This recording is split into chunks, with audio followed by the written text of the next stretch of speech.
Kita lanjutkan pembahasan tentang sejarah pendidikan di Indonesia ini di era kemerdekaan ya. Saya bagi menjadi pergerakan kemerdekaan, kemudian Orde Lama, Orde Baru, Orde Reformasi, dan juga kekinian. Pada masa pergerakan kemerdekaan, pasca politik etis di awal abad 20, pendidikan Nusantara jauh lebih progresif sebagai bentuk kesadaran kolektif terhadap pendidikan dan kemerdekaan. Ini diawali oleh Jamiatul Khair ya, pada dasarnya perkumpulan pedagang-pedagang, baik dari tanah Arab maupun pribumi atau bumi putra. Di tahun 1901, Jamiatul Khair mulai mengkonsolidasikan berbagai kekuatan, terutama kekuatan pergerakan Islam, pergerakan keagamaan. Dari pergerakan inilah direkomendasikan munculnya organisasi-organisasi yang bernafaskan Islam, seperti Sarekat Dagang Islam, yang kemudian di tahun 1905 menjadi Sarekat Islam. Kemudian Muhammadiyah di tahun 1912, Nahdlatul Ulama di 1926, dan diikuti oleh organisasi-organisasi sosial politik lainnya. Di sisi lain, dengan adanya politik etis dan dibukanya pendidikan-pendidikan seperti Stovia dan lain sebagainya tadi ya, muncullah Budi Utomo di 1908. Menguatnya pendidikan pesantren yang sekian lama ditekan oleh pemerintah kolonial Belanda, ini mengakibatkan konsolidasi yang makin kuat, apalagi ditambah tadi ya oleh Jamiatul Khair, di mana kebanyakan memang pedagang-pedagang keturunan Arab di sini mendorong untuk berdirinya banyak organisasi-organisasi yang bernafaskan Islam. Di sisi lain, sekolah-sekolah modern dari awal abad 19 itu sudah bermunculan. Nah, keduanya ini bertemu dalam satu sosok, Suwardi Suryaningrat alias Ki Hajar Dewantoro, di mana beliau mendirikan taman siswa di tahun 1922 di Yogyakarta. Beliau adalah santri dari Kiai Sulaiman Zainuddin Abdurrahman, pengasuh Pondok Pesantren Kalasan, Prambanan. Nah, di samping itu, di Sumatera Barat muncul juga yang namanya Indonesia National School atau INS yang dimotori oleh Muhammad Syafi'i di Sumatera Barat ya. Nah, bagi Anda mahasiswa UNJ, Anda sudah tidak asing dengan dua nama ini karena dua nama ini menjadi nama gedung di Universitas Negeri Jakarta. INS kemudian bertransformasi menjadi sekolah tanam yang sampai hari ini itu menjadi sangat legendaris. Salah satu di antara sedikit sekolah yang begitu progresif melawan pemerintah Belanda melalui pendidikan. Hasil pergerakan ini menelurkan pergerakan Nusantara, yaitu adanya Sumpah Pemuda di tahun 1928. Dan kita tahu bahwa dari tahun 1928 ini sampai kemerdekaan 1945, semuanya digawangi oleh kaum intelektual. Bukan hanya intelektual, tapi juga agamawan. Hampir semua founding father kita atau founding parent kita itu adalah kaum-kaum intelektual. Kita masuk ke era kemerdekaan yang startnya adalah dimulainya Orde Lama. Dengan segala macam keterbatasannya, pemerintahan Orde Lama dan swasta tentunya membangun lebih dari 1 juta sekolah rakyat. Yang tadi nasionalisasi dari sekolah-sekolah kelas 1, kelas 2, dan kemudian yang dirubah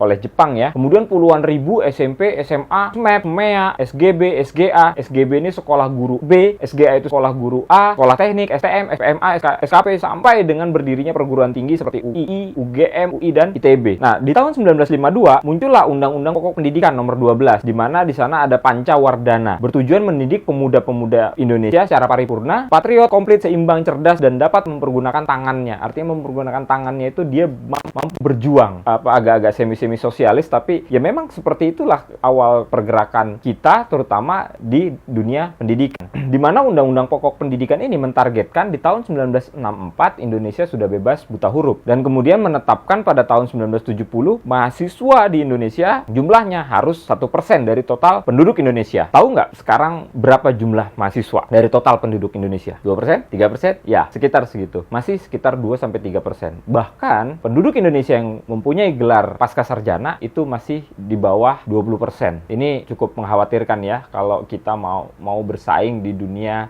penelitian, di dunia kekayaan intelektual dan lain sebagainya. Masih di masa Orde Lama, akibat penerapan Undang-Undang Pokok Pendidikan dan juga kebijakan-kebijakan pemberantasan buta huruf, kemudian mahasiswa harus 1%, jumlah sekolah rakyat sampai SLA ini benar-benar harus dilipat gandakan. Jumlah bangunan sekolah dan guru yang layak itu harus diperbanyak. Anggaran pendidikan harus dinaikkan tiap tahun. Didirikannya kursus B1, B2, dan PGSLP. Artinya gini, dulu pada masa Orde Lama, untuk menjadi guru itu cukup dengan sekolah guru A, sekolah guru B. Guru A biasanya untuk sekolah menengah, guru B itu untuk sekolah pendidikan dasar. besar. Nah, kemudian muncullah PG SLP untuk menyiapkan guru-guru sekolah lanjutan. Perguruan tinggi untuk mencetak tenaga pendidik atau keguruannya itu baru muncul akibat Kepmen Pedanka nomor 382 Kap 1954. Nah, ini mulai nih muncul. Guru harus sarjana karena dia harus satu level di atasnya. Sekolah harus diajar oleh sarjana. Sarjana harus diajar oleh magister. Magister harus diajar oleh doktor. Doktor diajar oleh guru besar. Agar tidak terjadi dualisme, pengadaan pendidik atau guru ya, lembaga-lembaga pendidikan diintegrasikan pada tahun 1957 ke dalam Fakultas Keguruan dan Ilmu Pendidikan, disingkat FKIP. Pendidikan suatu bangsa adalah new emerging force yang juga merupakan investasi di bidang mental yang hasilnya baru akan terlihat setelah beberapa tahun kemudian. Nah, seperti kita tahu bahwa kemudian Bung Karno mengirim anak-anak terbaik Indonesia ke luar negeri, ke Cina, ke Eropa, ke Amerika, Eropa Timur, Eropa Barat, itu untuk mengenyam pendidikan tinggi. Salah satu yang berhasil adalah Profesor Dr. Baharudin Yusuf Habibie. Jika Anda telah menonton filmnya, ini akan relate sekali bahwa masa Orde Lama itulah yang merintis munculnya intelektual-intelektual dari luar negeri dan kemudian dia kembali lagi ke tanah air, dia membangun negerinya. Jadi bukan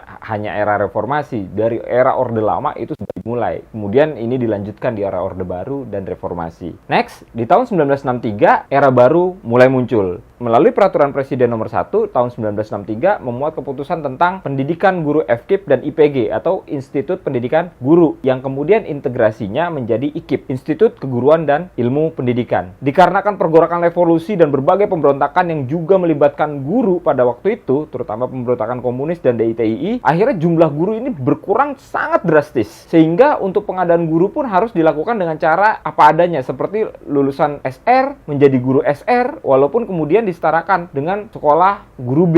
Demikian juga dengan lulusan SLP, sekolah menengah pertama, menjadi guru SLP setelah disetarakan melalui sekolah guru A. Nah, inilah era Orde Lama ya. Berjalan memang dengan segala macam keterbatasannya karena memang baru merdeka, tapi hasil capaian-capaiannya tidak bisa dibilang apa adanya, tapi cukup luar biasa. Era revolusi berakhir, masuk era Orde Baru 1966. Pola pembangunan pendidikan menganut sistem bottom up dari bawah ke atas. Perencanaannya juga berdimensi tunggal. Perencanaan, pendirian sekolah, pengangkatan guru, penyediaan buku, dan lain-lain semata-mata didasarkan pada jumlah penduduk usia yang dilayaninya. Jika usia sekolahnya ada 1 juta, ya yang dilayani 1 juta. Itu dari bottom up ya. Orba mengembangkan 2 sistem pendidikan, yaitu pendidikan umum dan agama. Nah, kembali lagi ke era kolonial. Nasionalis dan Islam akhirnya kemudian disatukan oleh satu ideologi di tahun 1980-an, ideologi Pancasila. Namun, tetap sekolahnya, sekolah ada sekolah umum, ada sekolah agama. Pada dasarnya, sekolah agama itu dipersiapkan untuk menjadi guru agama sebenarnya. Namun, pada kenyataannya muncullah ada MI, MTS, MA, yang kemudian menjadi lebih umum. Jadi, mirip-mirip sama-sama dengan sekolah umum. Kurikulumnya pun akhirnya kurikulum nasional. Dua-duanya mengacu pada ini, bedanya sekolah agama ada pelajaran agamanya jauh lebih banyak. Tentu dengan kondisi yang semacam ini, pasti ada yang dikalahkan. Karena pemerintah Orde Baru menganggap bahwa pendidikan agama ada wakilnya, yaitu pesantren. Gitu ya. Di tahun 1973, angka partisipasi sekolah itu luar biasa melonjak. Pengadaan 15 juta SD Impres. Ini salah satu tonggak sejarah mengapa sekolah begitu banyak dan guru menjadi dalam tanda kutip padat karya ya. Diawali dari tahun 1973, pengadaan 15 juta SD. Kemudian SD itu lulus, 6 tahun kemudian melonjak SLTP-nya. SLTP lulus, melonjak SLTA-nya. SLTA lulus, kemudian melonjak lagi serapan di perguruan tinggi. Sedangkan pada masa itu, sekolah atau perguruan tinggi, SMP dan SMA, sekolah SLTP, sekolah SLTA, dan juga perguruan tinggi terbatas kursinya. Di samping itu, tenaga gurunya pun juga terbatas. Sehingga muncullah ada yang namanya PGSLP, PGSMP, kemudian SLTA. Walaupun kemudian PGSLP atau SPG itu dinaikkan menjadi D2 di FKIP atau IKIP. Kemudian PGSLA dinaikkan menjadi D3. Artinya, dulu guru adalah padat karya. Jumlah guru banyak, kualifikasinya siapa saja jadi guru bisa. Asal dia sudah lulus SMP, dia sudah lulus SLTA, dia bisa jadi guru. Jadi jenjang SD, SMP, SMA itu dianggapnya satu jenjang berbedanya. Nah, disinilah muncul efek jumlah guru yang semakin besar menjadi padat karya. Seperti yang tadi saya katakan, semua orang dapat menjadi guru. Guru ini bukan jadi profesional, sehingga gajinya pun nggak pernah tinggi dibandingkan era 1960-an di awal kemerdekaan. Bahkan pada era awal 1970-an, gaji guru relatif sangat rendah. Bukan hanya 1970, sampai hari ini guru-guru yang dianggap guru ya, secara terminologi masyarakat umum, bukan undang-undang Sisdiknas, itu masih ada gaji yang 300.000 per bulan dan dihitungnya per jam. Per jamnya pun bukan per bulan, tapi per minggu. Jadi kalau kita ngajar 10 jam dalam satu minggu, 1 jam itu harganya 20.000, sebulan kita hanya dapat 10 kali 20, jadi 200.000. Tidak dikalikan 4. Era inilah munculnya seperti itu. Di era tahun 1980-an sampai era 90-an. Karena apa? Karena semua orang bisa jadi guru. Lulus SMA, lulus SMP, jadi guru SMP, jadi guru SMA. Dan itu kebawa sampai hari ini. Di sisi lain, buta aksara masih dialami oleh masyarakat yang begitu besar. Namun penyelesaiannya bukan dengan sekolah, tapi dengan kejar paket. Kelompok belajar paket A, paket B, dan paket C yang sampai sekarang masih ada. Jadi apa efeknya? Efeknya di sekolah formal gurunya sudah banyak dan kualitasnya rendah. Di sekolah non formal apalagi. Sehingga tidak jarang banyak profesi yang merendahkan profesi yang satu ini. Karena memang benar-benar padat karya. Seiring bertambahnya SD sampai SMA dan semakin longgarnya perizinan penyelenggaraan pendidikan, maka perguruan tinggi swasta pun mulai banyak. Perguruan tinggi negeri progresifnya nggak terlalu besar, mulai dari misalnya UI kemudian pecah menjadi IPB, ITB, kemudian pecah lagi jadi FKIP, FKIP jadi IKIP, IKIP menjadi UN yang sekarang Universitas Negeri, baik itu di Bandung, di Jakarta, di Jogja, di Surabaya, sehingga terjadi bottleneck, leher botol ya.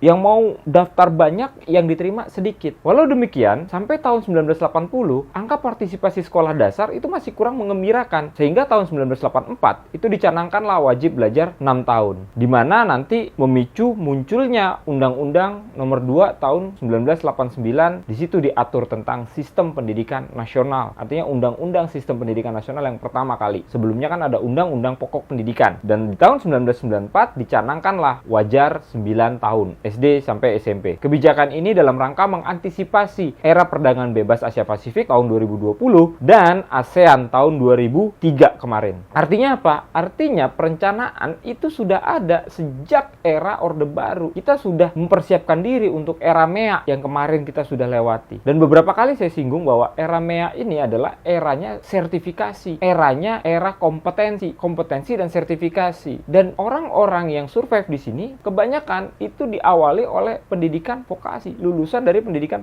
vokasi. Oke, next kita mundur lagi ya ke tahun 1990. Disitulah digabung antara SPG, SGO, SPLP menjadi D2 PGSD, kemudian D2 PGTK, kemudian khusus untuk siswa difabel atau disabilitas itu ada sekolah sendiri SLB, dan khusus SLB ini gurunya S1 bahkan. Jadi anak-anak yang umum itu diajar oleh D2, tapi anak yang khusus diajar S1. Berikutnya, hal ini pun terkendala di mana lulusan PGSD tidak dapat semuanya tertampung karena tumpang tindih antara pengelolaan SD antara Kemendikbud dengan Kemendagri. Dulu namanya Depdagri dan Depdikbud. Dua-duanya mampu atau boleh mengangkat guru, terutama di daerah-daerah transmigrasi. Ini kemudian menjadi solusi di tahun 90-an itu juga akhirnya ditemukan solusi bahwa yang boleh mengangkat guru adalah Kemendikbud, di mana di era reformasi ada yang namanya desentralisasi pendidikan. Nah, di bidang SMK sekarang, Orde Baru di bidang SMK, pembangunan SMK itu berfokus pada kesiapan kerja, menguasai ilmu teknologi, keterampilan, dan memiliki kemampuan adaptif dalam mengikuti perkembangan masa depan. Artinya di sini ada link and match. Oleh karena itu, kebijakan yang dimunculkan adalah PSG atau Pendidikan Sistem Ganda. Pada era ini ternyata yang terserap program dua sistem ini barulah SMK negeri dan sedikit SMK swasta. Sedangkan SMK swasta pada waktu itu benar-benar meledak, luar biasa banyaknya di awal-awal tahun 90-an. Penyelenggaraan di SMU pun terkendala, bukan tidak ada kendala, di SMA pun terkendala. Penyelenggaraan di SMA pun terkendala, bukan tanpa kendala. Apakah semua lulusannya ini masuk ke perguruan tinggi atau bekerja? Kalau dia bekerja, dia nggak punya skill. Ketika dia perguruan tinggi, belum tentu semuanya bisa terserap. Perguruan tinggi juga masih sedikit dibandingkan lulusan SMA-nya. Kurikulum SMA adalah kurikulum yang menyiapkan pendidikan tinggi. Nah, akibat ini semua akhirnya terjadi dispute ya. Yang harusnya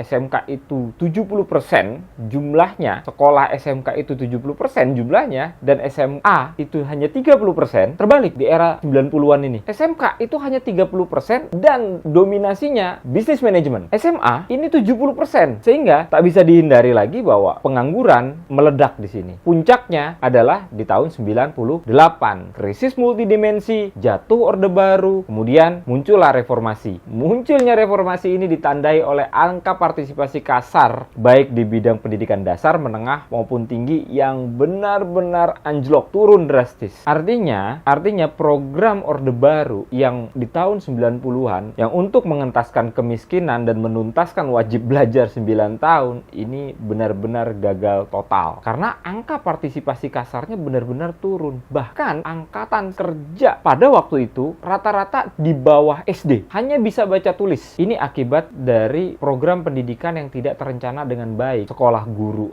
hanya SMP bisa jadi guru, lulus SPG bisa jadi guru, D2 bisa jadi guru, semua sarjana bisa jadi guru, sehingga yang dikejar ijazah. Ketika ijazah sudah dapat, dia menghadapi era di mana kompetensi itu menjadi tagihan di awal tahun 2000. Dari sinilah muncul dorongan bahwa pendidikan harus diperhatikan, yang ditandai dengan perubahan atau revisi Undang-Undang Dasar 1945, di mana anggaran pendidikan itu harus 20%. Sayangnya ada salah satu tokoh yang mensponsori judicial review di Undang-Undang 1945 ini dengan memasukkan gaji guru ke dalam komponen anggaran 20%. Jadi yang sudah dirintis oleh Orde Baru, di mana sekolah, manajemen, pengadaan-pengadaan yang semuanya sifatnya pendidikan, itu besar, gaji guru kecil, ini justru terbalik. Gaji gurunya diperbesar, yang untuk pendidikannya jadi kecil. Walaupun anggarannya besar, 20%, tapi jika kepegawaiannya sampai sertifikasi guru yang kemudian nanti di tahun 2005 itu muncul, di era reformasi juga,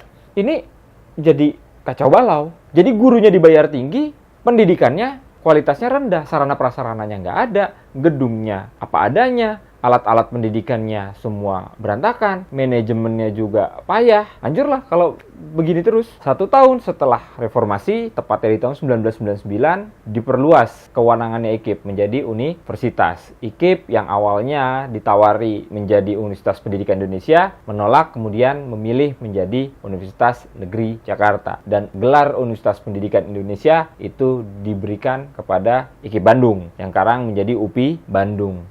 Yogyakarta menjadi UNY, Semarang menjadi UNES, Surabaya menjadi UNESA, dan lain sebagainya. Berikutnya adalah disahkannya Undang-Undang Nomor 20 Tahun 2003 tentang Sistem Pendidikan Nasional, di mana di sana dimulailah era desentralisasi pendidikan, di mana SMP, SMA, SD, TK, PAUD, semua pengelolaannya diserahkan kepada daerahnya masing-masing. Sampai kini, misalnya SMP, SD itu dipegang oleh kabupaten kota. Kemudian SMA, SMK itu dipegang oleh provinsi. Berdasarkan Undang-Undang Nomor 20 Tahun 2003 inilah muncul yang namanya Standar Nasional Pendidikan. Pertama kali adalah PP 19 tahun 2005, yang kemudian direvisi di PP 13 tahun 2015 sebagai wadah dari kurikulum 2013. Di sini pula muncul yang namanya sertifikasi guru. Era sertifikasi ini dimulai, kemudian orang mulai berbondong-bondong menjadi guru. Mulai guru dianggap profesional, ada sertifikasinya, namun belum sepenuhnya memang benar-benar sesuai dengan harapan ya. Pengalaman sekian puluh tahun tidak bisa hanya dijawab dengan adanya sertifikasi guru saja. Pada kondisi yang sekarang, kondisi mutakhir, 21st century skills itu menjadi tantangan bagi insan pendidikan. Dengan pengakuan profesionalitas guru, prestasi-prestasi siswa pun mulai banyak menjadi sorotan, baik di tingkat lokal, nasional, maupun internasional. Kemudian pendidikan berbasis IT menjadikan masyarakat bahwa sadar, mendidik bukanlah sekedar transfer pengetahuan, tapi juga ada ability, ada sikap ya, ada keterampilan, skill, dan era sekarang mulai digagas Merdeka Belajar. Mulai masyarakat ini mengakui bahwa menjadi guru itu nggak mudah, menjadi pendidik itu nggak mudah. Baru 2 bulan, wah teriak seluruh orang tua se-Indonesia. Bagaimana ini, bagaimana ini, bagaimana ini, bagaimana ini. Itu baru menghadapi 1, 2, 3, 4 anaknya, dan itu anaknya sendiri. Kita, pendidik, menghadapi 40 anak tiap hari. Ada yang bahkan ratusan anak. Guru mata pelajaran, misalnya guru mata pelajaran matematika, yang paling banyak jam pelajarannya. Seminggu itu bisa 8 kelas. 8 kali 40 misalnya. Sudah berapa? 320 anak. Nah, namun di sisi lain, siswa dan guru lebih ringan mungkin ya, karena tugas-tugas yang sifatnya administratif itu sudah mulai dimerdekakan, terutama RPP,